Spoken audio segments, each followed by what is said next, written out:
The Snaefell Mountain Course will come to life once again from Sunday for the 2023 Manx Grand Prix in what is a hugely important year for the event. 2023 will mark the MGP's 100th year, with a host of celebrations this year planned around the qualifying and racing schedule to mark this major milestone.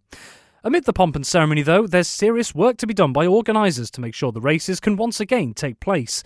What's more, a new and condensed 9-day schedule replaced the previous 2-week format in 2022, and this is set to be the case again this year. A decision which, 12 months ago, sparked criticism from some corners and drew comments wondering about the long-term sustainability of the MGP. So what do the organisers make of the scrutiny of some aspects of the races? What does the future hold for this historic event?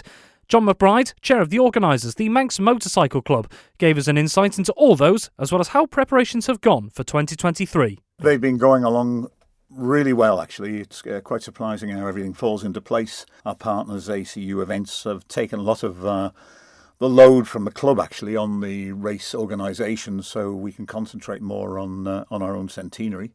And I've got to say that Anne Kinvig, who retired as our race secretary last year, has taken the lead on that, and she's been doing a superb job.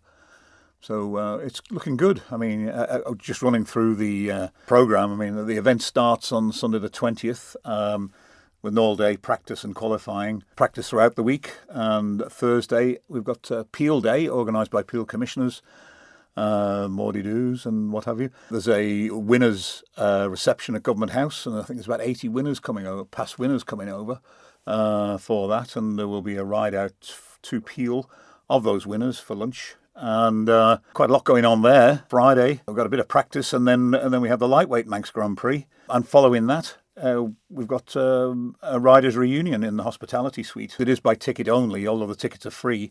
We're limited on space in the hospitality unit, so that should be quite a good night, hosted by Charlie Williams and Phil McCallan. Saturday we've got the Classic 500 race and the Junior Manx Grand Prix, and in the middle of that there's a Made at the Manx Grand Prix lap for people to celebrate people who moved on from the Manx Grand Prix to win World Championships or go on to greater things in motorcycling, starting with Freddie Frith and Harold Daniels and winding up with Michael Dunlop. So people will be representing some of the riders who are no longer with us. But there are a lot of people who actually did achieve great things at the Manx Grand Prix. And Sunday, the Andrews Racing Association are organising a Derby Day, and in the evening, ourselves with the Vintage Motorcycle Club, we're organising a 100-year celebration on the promenade by the War Memorial for the sights, sounds and smells of exciting motorcycles, which will really stir the blood. Hopefully that'll be between 6 and 9, and in the middle of that there'll be a Spitfire demonstration over Douglas Bay, so get yourself down to Douglas Promenade. And Monday, we wind up with the Senior Manx Grand Prix and the Classic Superbike Manx Grand Prix, and then our presentation evening. And just to keep you busy in the middle of it all, there's a Manx Grand Prix Heritage Trail, organised by Jim Hunter and the pupils of St Ian's High School. You download an app, Manx Grand Prix Heritage Trail, and you can follow the trail around the island, learning a little bit about various riders who have won races at the TT and but started their career at the Manx Grand Prix. I think there's about 67 in all, and some people have already got all 67, so it's quite an exciting thing. It does get you out and about around the island. So there's plenty to do, so it should be quite a good event. And with it being 100 years, started out in 1923, it's been a platform and many other things besides to riders, as you've alluded to, going on to win the likes of World Championships and multiple TTs and other things besides. Just how important an event is the Manx Grand Prix within motorsport, particularly road racing in general?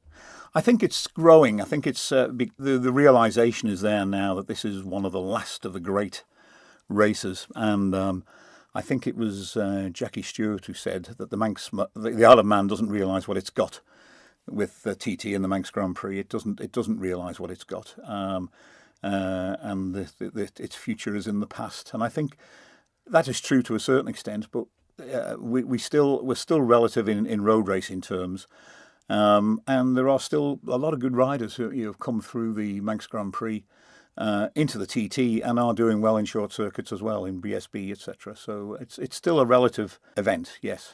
And looking to the schedule that you've already outlined for this year, once again, it's like the change that we saw last year in 2022. It is a 1 week event as opposed to in the past it's been 2 weeks. Yes. So we talked about this last time after Manx Grand Prix in 2022. So what's the feeling that you've heard about from maybe, say, riders, teams or spectators about maintaining this 1 week schedule? Are they happy with it? Well, I don't think, I'm not happy with it personally, really, but I mean, I'd like to see it extended. But it does work for the competitors because that's one of the big things, and it does work for visitors. It doesn't suit everybody, and I'm not suggesting that it does. But a lot of the ill feeling which there was last year seems to have subsided. A lot of people actually saw the event, and when they thought about it, it went quite well, and they realised the benefits of having it over that period of time. So we've not heard so much this year, to be fair, as we did last year. But I'll keep my ears open. That's all I can say. And then from a spectator perspective, you see comments on even the likes of the MGP channels, the social media channels when posts are put out. Some people, plenty are very happy each year to see the Manx Grand Prix returning, look forward to coming to see it. But you see some of the things that people say that they're wondering that maybe are spectator numbers dying out for the Manx Grand Prix. What would you say to that? I would say no. I mean, the last year was very, very good. As I say, I think the spectator numbers last year were 13,000, which is its second best year ever at the end of COVID, and with a revised schedule and everything. So there's around 13,000 visitors to the island in that time. So I think it's definitely on the up, and I think this year we should be even better. And when we look at the races in particular, there was debate, as you've already alluded to, around some of the racing and the schedules. It had to adapt, as is always the way it seems with road racing, around weather and other matters and such. But we saw, particularly we spoke about the lightweight race. It was shortened to 2 laps because of disruption. Some people were unhappy with that. So the fact that it is a 1 week schedule, how much wiggle room do you have as organisers to try and get the most out of things if there are delays? Well, Gary Thompson is responsible for that, and he is quite happy that there's enough wiggle room. I mean, Sunday is a wet weather day if anything should happen, and of course Tuesday this year, which we didn't have last year, we can extend the racing to Tuesday. So he's quite happy that we do have enough room to fit everything in. The lightweight last year, which was part of the reason that was shortened, was that we had so few entries for it, and a lot of them were dropping out. So if you took that into consideration, if we'd gone even to 3 laps, I think we would have had hardly anybody running. But this year we've extended that, we've opened that class up, so it should be very interesting. 250s will now race with single-cylinder machines, which we feel are probably on a bit of a par with them. We've also reintroduced the ultra-lightweight class to run alongside, so that's brought the entry level up, and it's interesting. You've almost got 2 races running together, although it's a class within a race. So that should be very interesting on that day. Just to go on that point of a difference in the 250 class, introducing the single cylinders, like you say, bringing back the ultra lightweight class. You say it's boosted entry numbers, but how well is it boosted entry numbers? Are we seeing big demand for these classes, or is it supplementing what's already there at the moment? There's been big demand for all the classes, and unfortunately there's been a lot of people disappointed because we're only allowed to accept 60 starters in each race. So we're on board for that, we're ready for that. The big problem is we're just way oversubscribed, and a lot of people, some just didn't have sufficient experience, and they'll probably gain experience over the next year or so, and others have been unsuccessful on a number of occasions, possibly because they just don't have enough experience. And we've got to be very careful now, particularly with safety, that we have everybody circulating at a similar speed and that sort of thing. So it's very might sound very harsh, but it's the way we're going. Unfortunately, the way the whole thing is going, we have to observe safety protocols, which are put in our way, really. Speaking of safety protocols and other protocols for that matter, we've talked about the fact that it is a more condensed 1 week schedule again this year.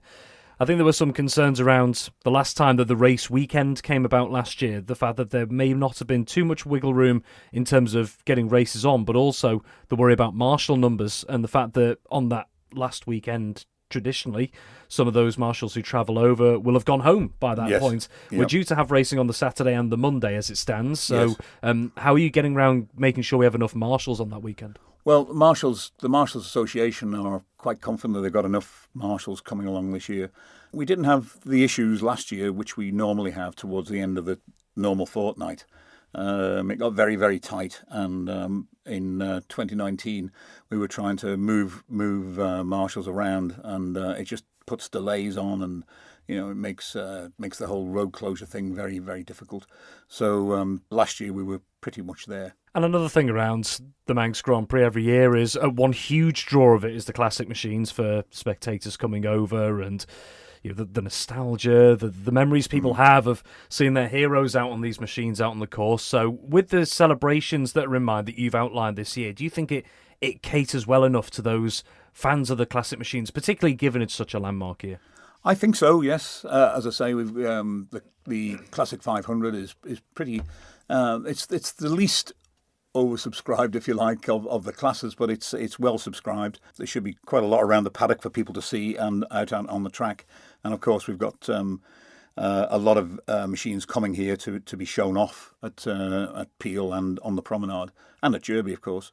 So I think there's plenty there for the classic enthusiast, yes. And the fact that with the events you outlined earlier, again, as well, that there are things happening in other parts of the island. It's not all just centred around the grandstand. You've got things in Peel, for example. Yes. Going forward for the Manx Grand Prix, do you think some people have wondered whether it's becoming a bit too Douglas-centric, some of the events that go on? Do you think more could be done to help out the other towns around the Isle of Man when the Manx Grand Prix comes about? Well, we do. I mean, this year we've got a photographic exhibition in Ramsey, which Richard Ratcliffe is one of the organisers of that, and that's a celebration of 100 years of the Manx Grand Prix. We'd like more to be happening around the island. It's just difficult. We can't organise everything, so basically we have to encourage people to get on board and organise it. It's down to the local authorities or people within those areas to organise things. But we would always give assistance if we could to anybody who wants to organise anything. And in terms of the future of the Manx Grand Prix, we talked about this after 2022, just looking ahead at what could be the case, I suppose, given we're nearly 12 months on now. Do we see the likes of this 1 week format and the classes that we have this year being almost the foundations going forward? Is it the hope that the schedule this year, if all runs well, will be the schedule that goes into the next however many years? I think so, but we'll always be looking at it. I mean, the Manx has always evolved. I think we were the first to run Super Twins. We were the first to have classic races. We've always responded to what's happening within racing. So if something great comes along, which is we'd certainly look at it. But at this point, that's probably the way it would move forward, and we're already planning for 2024. That we started talking about it and making arrangements for 2024. So it's going forward. There's no doubt about it. And I know I asked you this after the event last year, and you were absolutely categorical in your answer, so I'll ask you again. People were wondering, is 2022 or 2023 the last Manx Grand Prix? No, absolutely not. No, we're absolutely committed to the Manx Grand Prix running for. The only thing that will ever stop it is going to be insurance or public opinion.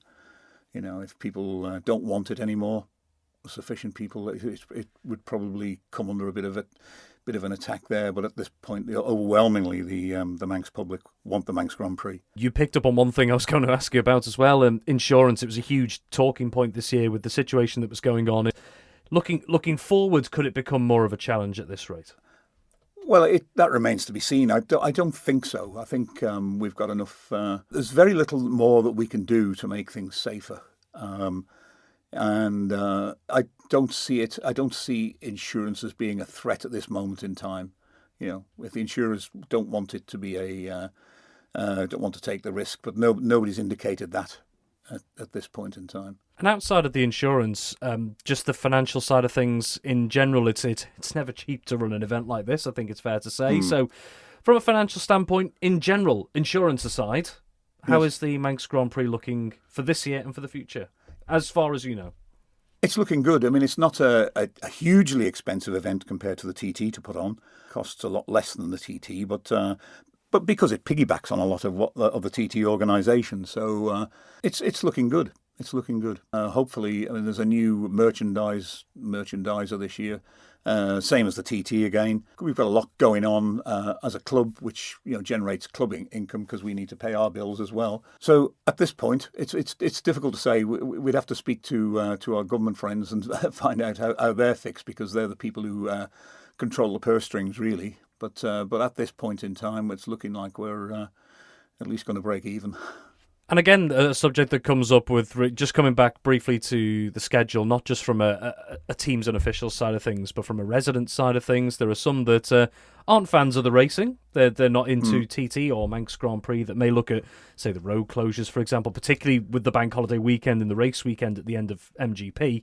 It might be a little bit inconvenient and it can change at short notice. So what would you say to any residents who may still be a bit sceptical of the Manx Grand Prix being held on a bank holiday weekend when they want to get about?